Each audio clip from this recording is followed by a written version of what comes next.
Baie maal wanneer die getuienis van 'n getuie in die hof beoordeel word, dan dink mense die hof oordeel die geloofwaardigheid van 'n getuie op wat hy sê of sy sê en hoe sy dit sê en so aan. Maar dis nie noodwendig so nie.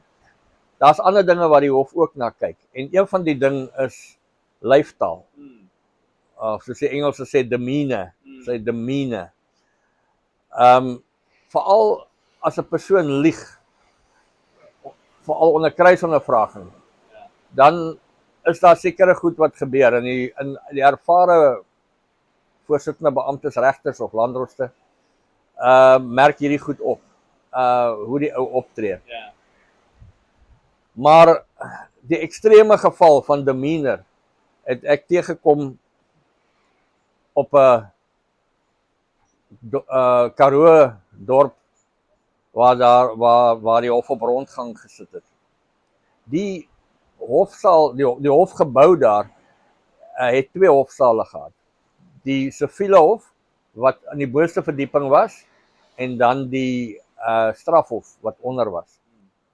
En bokant die strafhof of die, laat ek liewer so sê, die vloer van die siviele hof was 'n houtvloer en hy's opgehou deur dik balke wat oor die hof geloop het. Nou reg bokant die getuiebank was daar 'n las in die balke. Daar so, jy kan net maar so 'n geweldige balk, 'n balk van omtrent 'n halwe meter groot en seker omtrent 30 cm dik.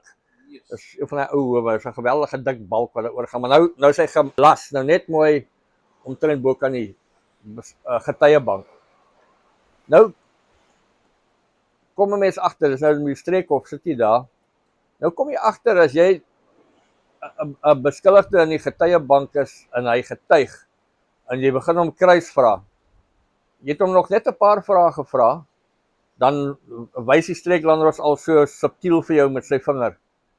Jy kan maar sit, dis okay, ek het dit. En dan dink jy maar, ek het eintlik nog nie hierdie ou gebreek nie, in die sin dat hy hom weer spreek of enigiets nie. Hoe kan die streeklanddros nou al sy mind opmaak? Of hierdie ou skuldig of onskuldig is.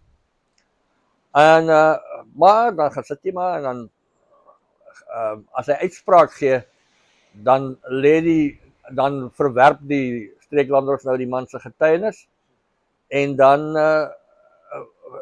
lê hy groot klem op die man se lyfstaal, sy demeanor.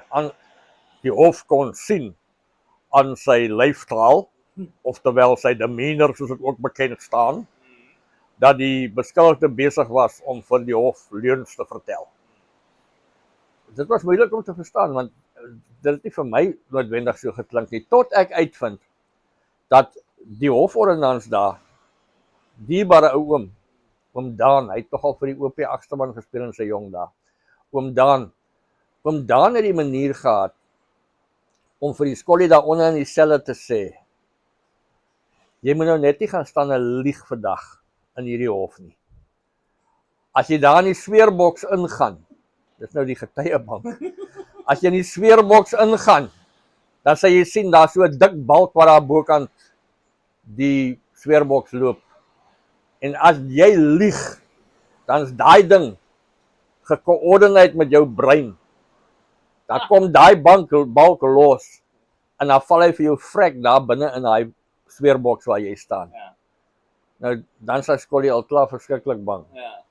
En wat die landdros nou oplet is, as die skollie begin lieg, of die beskuldigde begin lieg, dan leen hy so terug in die getuiebank, en dan vang sy oor so daai balk daarbo. En as hy dit begin doen, dan weet die landdros nou, die man is nou besig om te lieg. en op die manier, deur sy lyfstaal of demeanor, kon hy duidelik sien.